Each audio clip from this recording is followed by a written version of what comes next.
अब हम लोग उपस्थित हैं एग्जाम टूर चैनल पर। आपसे बता दें, शिक्षक अभ्यर्थी बहुत सारा परिवर्तन हुआ है, बहुत सारा नियम में भी परिवर्तन हुआ है। दूसरी बात बता दें, कब तक रिजल्ट आएगा, इसको लेकर क्या क्या समस्या अभी है, कहां कहां पेच फंस रहा है, संपूर्ण रणनीति लेंगे नवीन सर से। वीडियो को अंत तक देखिएगा, वह चाहे प्राथमिक वाले हो या माध्यमिक वाले हैं या उच्च माध्यमिक वाले हैं, या यदि आप 6 to 8 वाले भरने वाले हैं वो भी जरूर देखिएगा। आप पर भी जो समस्या आने वाला है उसके बारे में भी चर्चा। सर, आपका स्वागत है एग्जाम। जी बहुत बहुत धन्यवाद। सर, यदि देखा जाए तो रिजल्ट कब तक आ सकता है, क्योंकि बच्चे के मन में ये जब रिजल्ट का बढ़ रहा है डेट, जिस तरीके से बताया गया था कि 15 तक दे दिया जाएगा, 12 तक दे दिया जाएगा, अब लग रहा है कि 15 तक नहीं आ सकता है या आगे बढ़ सकता है। जिस तरीके से कोर्ट में अभ्यर्थी जा रहे हैं, कभी एसपी एनसी एथी को लेकर बीएड डीएलएड वाले लेकर जा रहे हैं, तो उन सारा समस्या को देखते हुए क्या लग रहा है, कब तक रिजल्ट हो सकता है? जब से बीपीएससी को सौंपा गया कि आपको टीचर का एग्जाम कंडक्ट करानी है, ये समझिए कि शुरू से ही लगातार विवाद में बना हुआ था। आप देखें कि जिस समय नोटिफिकेशन आया उसके बाद कितना बदलाव हुआ, और इस बदलाव के बीच फिर मामला चला गया, सुप्रीम कोर्ट डिसीजन दी तो बीएड डीएलएड वाला विवाद बढ़ा लास्ट मोमेंट में। उसके बावजूद एग्जाम भी कंडक्ट हुआ। आशा दी गई बिहार सरकार के द्वारा कि एग्जाम दीजिए, आगे इसका कुछ उपाय निकाला जाएगा। शायद इसी आशा को अमलीभूत करने के लिए बिहार सरकार लगातार जद्दोजहद कोशिश कर रही है, एसएलपी दायर की है। अब मनसा जो भी बिहार सरकार का हो, क्योंकि बिहार सरकार शुरू से इस बात को समझ रही होगी। ऐसा नहीं है कि यहाँ भी महाधिवक्ता है, लीगल एडवाइजर है, लीगल एक्सपर्ट है, कि आगे चल करके क्या होना है उनको सब पता होगा। तो कहीं ना कहीं चूंकि आगे इलेक्शन है, तो मे भी कि इलेक्शन को लेकर के डायरेक्ट कुछ बातें नहीं बोल पा रहे हो, क्योंकि जिस तरीके से सुप्रीम कोर्ट अपना डिसीजन सुनाया, उसके बाद वेस्ट बंगाल भी दोबारा गया कोर्ट में, सेम मुद्दे को लेकर के वेस्ट बंगाल को भी लौटाया गया। फिर बिहार सरकार वहां एसएलपी दायर की, वापस ली, फिर उसको वापस ली, अब फिर दोबारा से ये प्रोसेस आगे बढ़ा हुआ है। तो लगातार विवादों का केंद्र ये चीज बना हुआ है, और इसमें छात्र सबसे ज्यादा गुमराह हो रहे हैं, छात्र सबसे ज्यादा परेशान है।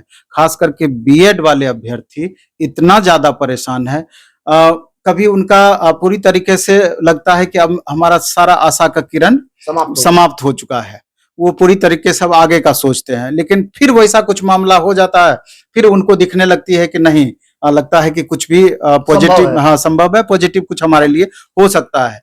लेकिन शुरू से बात होता है कि जैसे हम लोग भी बोलते हैं, तो एक तो अंदाजा जरूर होता है परिस्थितियां देख करके कि जब सुप्रीम कोर्ट सुना दी, एनसीटी सारी बातें बोल दी, तो हम चाहे बीएड हो या डीएलएड हो, दोनों बच्चे मेरे लिए समान है, कहीं से भी हम पक्षधर हो नहीं सकते हैं। लेकिन तब भी बिहार सरकार झूठ मूठ का चाहती तो एग्जाम लेने से पहले भी बीएड वाले अभ्यर्थी को क्लियर कर सकती थी, 6 to 8 में भर्ती भी। हाँ, लेकिन पैसा लौटाना नहीं था, एग्जाम ली, उसके बाद फिर चाहती तो इस मामले को वहीं पर दबा सकती थी, लेकिन फिर एसएलपी दायर की। तो घुमा फिरा करके हमको लगता है कि जस्ट कुछ दिन मामले को आगे लेकर के जाना चाहती है, आगे बढ़ाना चाहती है, अपने से डायरेक्ट नहीं क्लियर करना चाहती है कि अब ये संभव नहीं है, तो ये कोर्ट से कहवा देना चाहती है। हमने तो प्रयास किया, कोर्ट का डिसीजन विपरीत रहा, तो मे बी जो भी हो।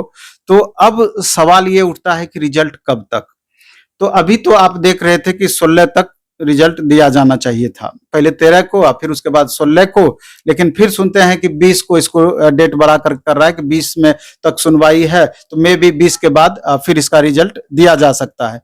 अब सवाल ये उठता है कि 20 को सही में दिया जाएगा या फिर इसका डेट एक्सटेंड होगा। तो मेरा मानना है कि जिस तरीके से 13 अक्टूबर को एक पत्र शिक्षा विभाग के द्वारा जारी किया गया अपने तमाम पदाधिकारी को कि छुट्टी रद्द करने के संबंध में, कि अभी इतनी बड़ी बहाली को प्रोसेस करना है, आगे बढ़ाना है, तो तमाम पदाधिकारियों की जिला स्तर तक में छुट्टी रद्द कर दी जाए, तो लगा कि कहीं ना कहीं लग रहा है कि पॉजिटिव है, तुरंत रिजल्ट देगी और इन बच्चों को तुरंत ज्वाइनिंग भी कराना है। तो कहीं ना कहीं बात में सच्चाई भी प्रतीत हो रहा था। तो अब देखना है कि इसमें दो संभावनाएं बन सकती है। अगर 20 तारीख को फुल एंड फाइनल कुछ भी डिसीजन आता है, तो उसके तुरंत बाद सारे रिजल्ट एक साथ पब्लिश हो सकते हैं।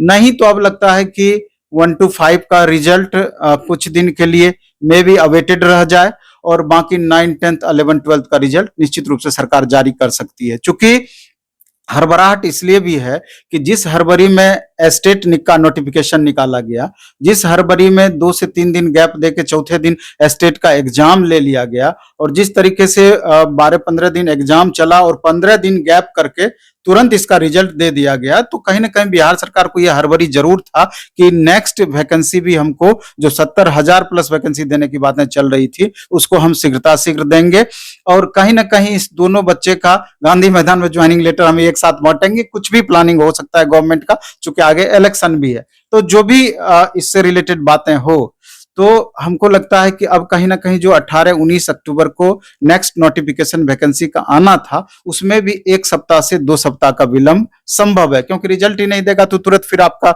कैसे नोटिफिकेशन जारी करेगी। सर, जिस तरीका से अतुल सर के द्वारा बोला गया था कि पहले हम 11-12 का रिजल्ट घोषित कर देंगे, उसके बाद 9-10 का घोषित करेंगे, जब शुरुआत में चल रहा था, विवाद चल रहा था 11 तारीख को जो आया था, 11 अगस्त को, उसके बाद उन्होंने बोला कि ज्यादा समस्या होगा, सरकार से कोई गाइडलाइन नहीं आएगा या शिक्षा विभाग से मुझे कोई गाइडलाइन नहीं आएगा, तो हम क्या करेंगे 1 to 5 में डीएलएड का रिजल्ट घोषित करेंगे, बीएड के लिए रोक देंगे। ये भी संभव हो सकता है? संभव तो चाहे तो कुछ भी हो सकता है और अतुल प्रसाद सर की जितनी प्रशंसा की जाए कम है। इस बीच में वो हमेशा अपना प्रयास करते रहे कि अपने तरफ से वो कोई भी कमी नहीं छोड़ने का प्रयास कर रहे थे कि जितनी जल्दी शीघ्र हम रिजल्ट दे दें। अब सवाल ये है कि अतुल प्रसाद सर अकेले निर्णय लेने में संभव नहीं है कि वो अकेले कुछ भी निर्णय लें, क्योंकि वो भी जुड़े हुए हैं शिक्षा विभाग से। शिक्षा विभाग जो भी गाइडलाइन जारी करेगी तो निश्चित रूप से बीपीएससी वही फॉलो करेगी और शायद यही कारण है कि सब चीज करते हुए भी रिजल्ट जारी नहीं हो पा रहा है। अभी आप ट्वीट भी आप देखे होंगे 43x38 की बात बोले कि छात्रों को भी बोले कि थोड़ा संयम बरत करके आप रहिए, हम लगातार जद्दोजहद कर रहे हैं। चूंकि टोटल 38 जिला की बात है, 43 तरह का इसमें पोस्ट है, तो हर बात को उन्होंने बोला कि थोड़ा संयम बरतिएगा, तो हम शीघ्र इस पर काम कर रहे हैं, जल्द ही रिजल्ट हम जारी कर सकते हैं। तो उनके तरफ से प्रयास में मेरे ख्याल से कोई भी कमी नहीं है। सर, अभ्यर्थी एक आरोप लगा रहे हैं कि इतना बड़ी वैकेंसी आजादी के बाद ही आया है, इसमें कोई डाउट नहीं है।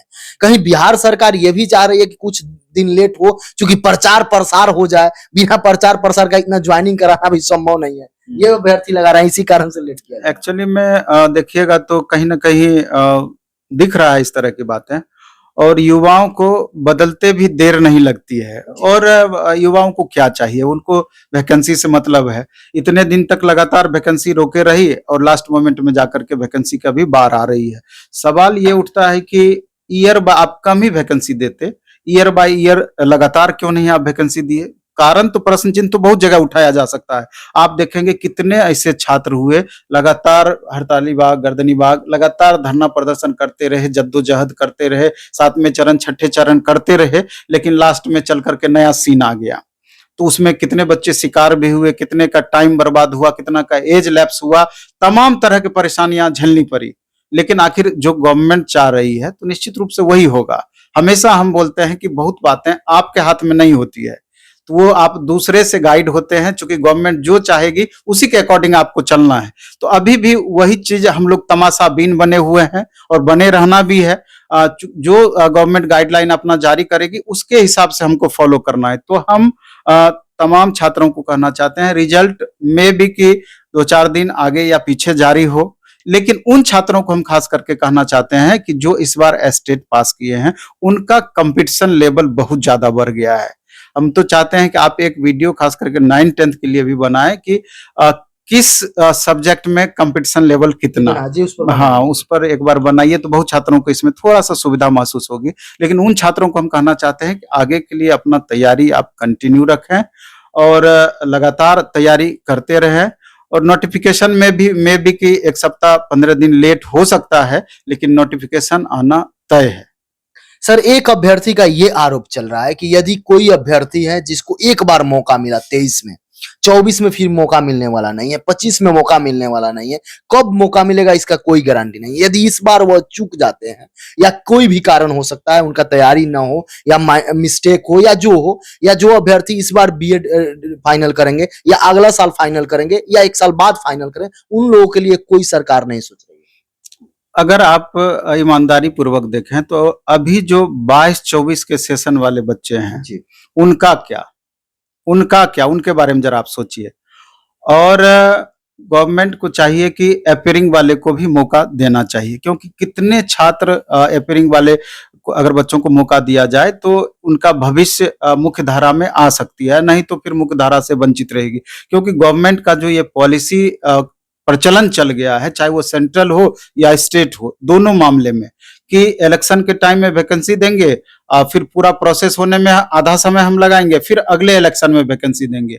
आखिर इस बीच में चूंकि सभी छात्रों का आर्थिक स्थिति भी एक जैसी नहीं है, बहुत सारे छात्र सक्षम हैं, बहुत सारे छात्र सक्षम नहीं है, कितने जद्दोजहद मुश्किल से कुछ पैसे जमा करके वो फॉर्म भरते हैं, तैयारी करते हैं, लेकिन पता चलता है कि एक बार गलती से चांस मिस कर गया तो फिर अगले 5 साल इंतजार करना होगा। यानी पिछले 3 साल 4 साल से तैयारी किए और फिर अगले 3-4 साल आपको वेट करना पड़ता है। तो कितना धैर्य आपको रखना होगा कि 7 साल 8 साल आप वेट एक वैकेंसी से दूसरे वैकेंसी में आप कर सकते हैं। तो कहीं ये गवर्नमेंट की नाकामी है, कहीं ना कहीं ये गवर्नमेंट की गलत पॉलिसी का शिकार हम युवा लगातार बन रहे हैं। इसके बारे में गवर्नमेंट को गंभीरता पूर्वक सोचने की जरूरत है। आप कम ही वैकेंसी दीजिए।